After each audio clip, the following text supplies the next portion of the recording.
The jungle never truly sleeps, but in the final gasps of the tropical night, a suffocating stillness descends like a held breath. It is 3:30 a.m. on May 10, 1945. The location is a forgotten pinpoint on the map of Luzon Island in the Philippines, a lonely American outpost simply designated as Position 17. The men of B Company 182 Infantry Regiment are wrapped in a fog of exhaustion and damp mosquito netting. They are hardened veterans of the Pacific Campaign. Yet nothing in their training has prepared them for what is slithering up the volcanic ridgeline, hidden beneath a shroud of monsoon mist and bamboo shadows. A massive force of over 100 elite Japanese soldiers, stripped of their heavy gear for silent movement, are tightening a noose around the perimeter. They carry light machine guns, curved grenades, and the desperate ferocity of an empire on the brink of collapse. Inside the foxhole closest to the edge, a 23-year-old Georgia sharecropper named Technical Sergeant John McKinney senses the air pressure drop. He doesn't know it yet, but the next 36 minutes will redefine the concept of a last stand. He will vanish into a vortex of smoke fury and rifle fire, and when he emerges, the physics of warfare will have been broken by a single man holding a standard-issue M1 Garand. John McKinney was not born for the spotlight. He was forged in the red clay of rural Georgia, a soft-spoken farmer who learned to read the wind and brush long before he ever held a rifle. Growing up in the grip of the Great Depression, survival was not a hobby. It was a daily ritual. He hunted not for sport, but to keep his family from starvation. Those deep woods instincts, the ability to detect a shadow that didn't belong, to calculate a moving target in thick cover, to remain motionless for hours, were stitched into his DNA. He was a ghost in the pine forests long before he became a phantom in the Philippine jungle. When the draft notice arrived, McKinney traded his plow for an M1 and brought his hunter's mentality to the United States Army. His superiors quickly noted a peculiar trait. He did not panic. Where other men flinched, McKinney observed, he processed geometry and terrain with a machine-like calm that unnerved his squad mates. On this suffocating May morning, those instincts are the only thing standing between a reinforced company of the 182 Infantry and absolute destruction. The assault does not begin with a battle cry.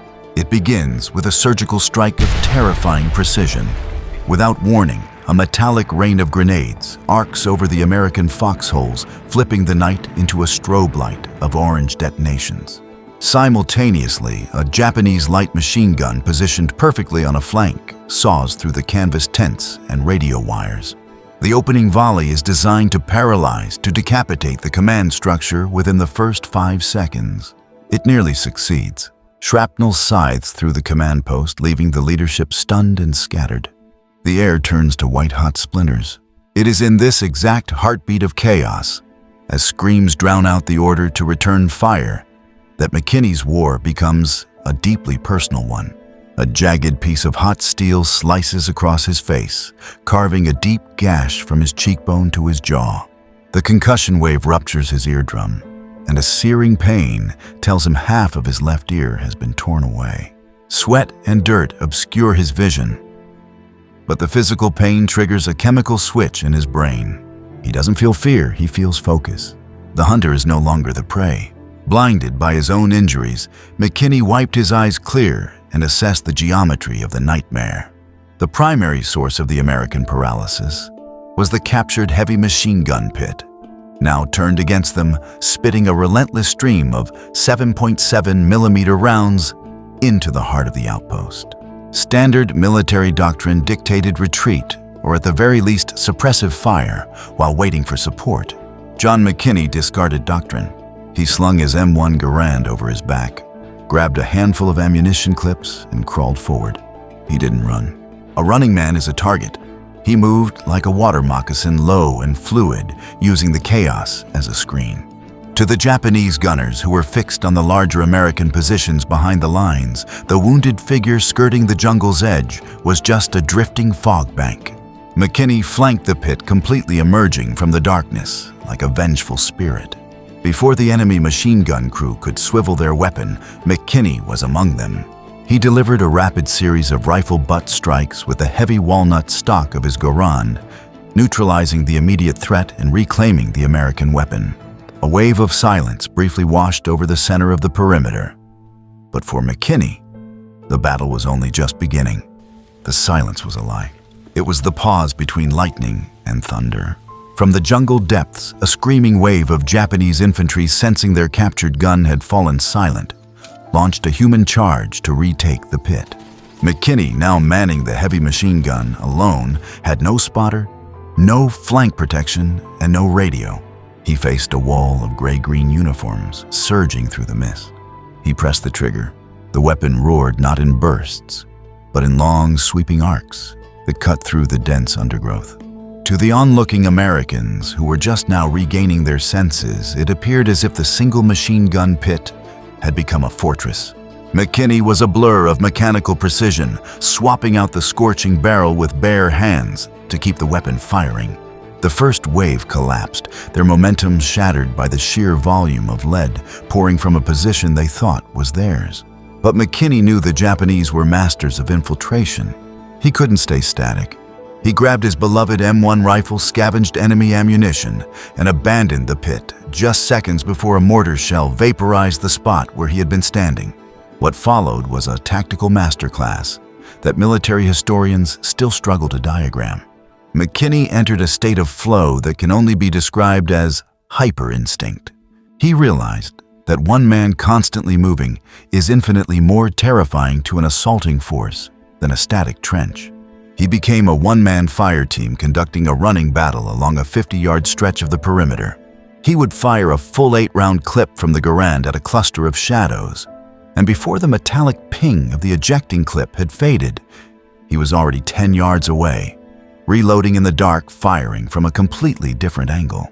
To the Japanese commanders, the American outpost suddenly seemed filled with snipers. They were being hit from the left, the right, and the center simultaneously, yet they could never pinpoint a single source. McKinney utilized the terrain with supernatural fluidity, diving behind fallen mahogany logs, rolling through wet elephant grass, and popping up in positions that defied standard fields of fire. The high-velocity rounds from his M1 punched through the thick, humid air, each shot a calculated fatal equation. The combat became so intimate that the lines between modern warfare and primal survival dissolved. As the Japanese soldiers realized they were facing an unstoppable entity rather than an organized platoon, they fixed their long, gleaming bayonets. The jungle fell silent, and the gunfire replaced by the terrifying rustle of steel and heavy breathing. They intended to overwhelm the solitary American with cold steel, but McKinney had wrestled hay bales his entire life. He possessed a wiry, explosive strength that urban soldiers lacked. When a shadow lunged at him from behind a bamboo thicket, McKinney didn't use his rifle. He stepped inside. The thrust parried the blow with his left forearm and neutralized the attacker with brutal close-quarters impact. The encounter devolved into a primal struggle of survival, a chaotic maelstrom of swinging gun stocks and sheer brute force in the pitch blackness. He fought with the ferocity of a man who knew the outpost behind him was counting on his heart to keep beating. In those suffocating seconds of hand-to-hand combat, the Georgia farmer simply refused to lose. His uniform was now torn and ragged. The gash on his face had reopened. His left ear was a painful ruin, and shrapnel peppered his shoulders, yet his sensory perception remained razor-sharp. In the chaos, McKinney identified the distinct hollow thud of a Japanese knee mortar, launching high-explosive rounds from a clearing just below the ridge. This indirect fire was the most lethal threat to the recovery of the American defenses. McKinney knew he couldn't reach the mortar squad with a rifle. The jungle canopy was too thick, the angle too steep.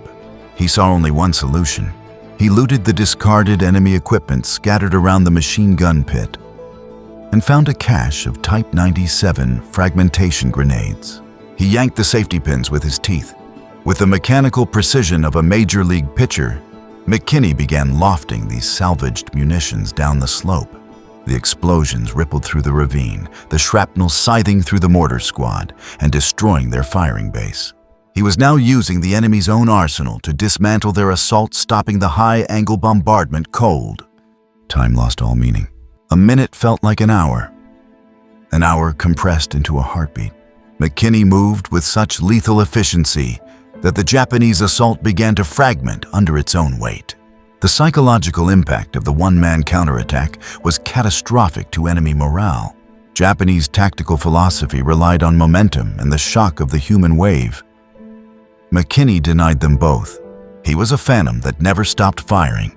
He would appear at the northern berm, neutralize 2 machine gunners, and vanish only to reappear 40 yards south to stall a flanking maneuver with precision rifle fire.